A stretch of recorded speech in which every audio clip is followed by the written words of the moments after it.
to be involved in it. Yeah. Maybe that you just can't lead a small group. I don't know. Do you think about that? But could you still be involved in some way? But you know what that also gets you to, of you could see who are the good kids ministry workers, who are the kids that, and then you develop a relationship with that adult and show appreciation to them. So one of the things that, and it's not just in the church, it's even outside the church. My son Zach was really into basketball. And then there was this guy, he's 6'9", 6'10", former West Virginia player, Kevin Noreen, that ends up coming to our church, ends up moving to our neighborhood, and he starts working out with Zach because Zach really wants to become a college basketball player. Well, that was a discipleship opportunity because they Kevin not only beat on him on the basketball court and things like that, but they were able to talk about life. Yeah. And for Kevin to be able to have that influence. Yeah. So you want to look for that. I think that gives that holistic approach to disciple making. It's not just, oh, I'm here on Sunday mornings, Wednesday nights, go to this program, and voila, we have a fully devoted follower. I think we're onto something here, because I think that this kind of blows up something that I fear and that I sense is that sometimes people feel, I don't know, guilted into serving or volunteering, right? Like I've heard this from other churches. It's like, hey, if you got kids in kids ministry, you should at least give like one Sunday a month, right? And that's really given to me as like, well, if you're going to take, you should give. And it's this transactional and it's kind of this guilting kind of thing. And it's like, and even if you don't have an intent, and even if you're not intentionally trying to like lay burden or guilt or responsibility at people can't help but to feel that way. It's like, oh man, they're doing so much for my kids and I keep saying no to doing kids ministry. But what we're talking about is flipping it all around. It's not about, if you have kids, it's not about you should do kids ministry. It's about you have kids and God has entrusted your kids to you. And even through that is relationships and opportunities to invest in making disciples among kids. That could be kids ministry. That could be coaching. That could be, right? Like so many things. So synthesize all that we've talked about. It's like we're talking about our youth ministry specifically coming alongside of parents, equipping them with tools, resources, having a strategy from children's ministry to youth ministry to young adults that's consistent, and parents fitting into that. And then this piece about coming alongside of people, it seems very relational. Yeah. When it's a program where I just drop my kids off and go away and do what I do and then pick them up, and, I get free childcare for a night, so I can have a date. It's a whole lot different than this idea of it being disciple making, relationships, strategic, integrating, like in the Kevin story, basketball and disciple making together. And so I think it just fits a lot more with relationship than just kind of a obligatory spot I fill. I heard just recently a story about one of our female discipleship leaders just feeling really called and burdened to come alongside of girls, and that's kind of evolved into her mentoring some young leaders and just relationships organically forming around the discipleship group. But then, so I just think that is a whole lot more healthy when it fits in that way versus boxes that we check. Well, just a second there, you're messing there. That almost sounds like maybe how Jesus made disciples. And I mean, Bible tells us how and shows us and models it. That might just be too easy, Dewey. Preach it, Scott. Oh. So you have so much range that this is now even bleeding into, my responsibility as the community outreach pastor. because it's like you see this sort of stuff happening, and it's like, yeah, we're talking about Kevin Nuri. There's a number of people that we could say, like, these are people who are coaches. These are people who volunteer, who work among students inside and outside the church. And when I get a pulse on this and I see how much that is actually happening with disciple making that involves whole families, parents and kids, kids and parents, young adults and older adults, it's amazing. And like you said, it's relational. It's not this conveyor belt, cradle to grave only, but it's this dynamic through whole families and multi-generational disciple making. You're really just doing my job, Scott, so I don't really know why I exist. But I think what this hits on is that there's this overlapping of responsibility, right? It's like, it's not just you, it's you and a team of teams swarming with teams, right? Of leaders and layers of leaders. You have student leaders, you have adult leaders, you have whole families, you have, inside church, outside church activities, organizations. You have all this stuff. I know you're kind of being sarcastic, but really isn't that all of our jobs, Right. of disciple making? Right? Wait, I'm supposed to be the missionary.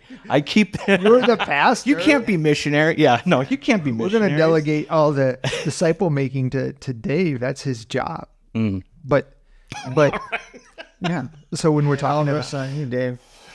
student ministry and you're talking about 7 adults on one student, that's got to be relationships. That's got to be organic. I mean, there's no way you could schedule all of that.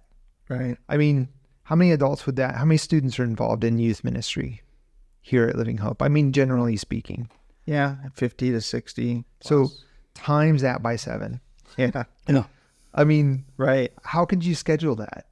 Yeah. It's gotta Well, be. there's multiplicity or whatever your word of, because there's Multiplicative. yeah. I mean, Pretty sure I made that up. there's different relationships there that but also, Jesus discipled Yeah. 12. Yeah. Yeah. He had a bunch, and then even on that, he went to 3 specific that he invested even more time. So yes, there is the multiplying factor of disciple making, and let's not just leave that to adults, because we have also seen as our students grow from middle school to high school, some of our high school students that are just coming to receive, but how can they give to the student ministry? And we've had different high school leaders that said, you know what, I'm not going to be in a high school small group on Sunday nights. Yeah. I would rather be an apprentice leader with an adult into our middle school. And so you see that multiplication happening. And then, so, we're talking about the graduating out of church type thing. When they graduate out of here, they're going to look for something where they could be a part of a ministry, because they've already been trained and equipped, and this is just what I do. Yeah. So, talking about Blair's daughter, Regan. So she was one of those, and now she's off to college. And remember he sharing about the phone call he got of her leading a Bible study with her basketball teammates. Well, now so that is going to debunk the 70% Barna Yeah. statistic of that 70% of the students graduating each year will not be in church that next September. If you have a place where this type of philosophy is happening. It was my experience in college ministry too, that while it does look like fewer people go to church after they go in college age kind of stuff, there's a lot more organic disciple making happens at that age too. And it's almost like, I don't know, I think it's a phase sometimes where it's like you deinstitutionalize, because you leave the nest, right? And you got to figure it out on your own, and you kind of build up, right, afresh. And so often a lot of people end up coming to Christ during that age, right? Or they become serious about their faith.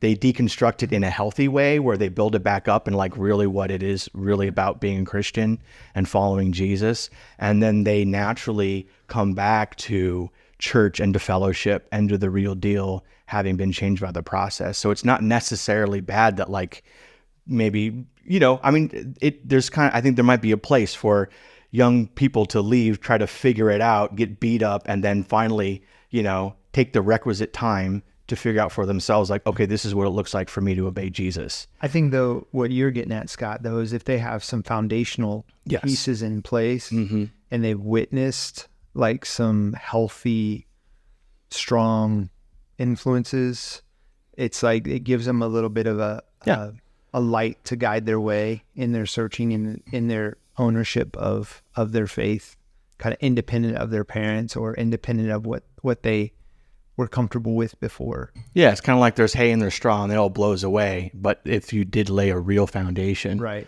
of the gospel and a relationship with God, right, then their feet's going to become, they're going to land on that, and then they can build off it for themselves, and it's not just given to them, right? Yeah, I think of it as a disciple-making lab. Yeah, absolutely. Of That sounds scary. Are you saying we're experimenting on people? Well, I mean, some of the things we do in youth ministry and things might be, a little suspect on that.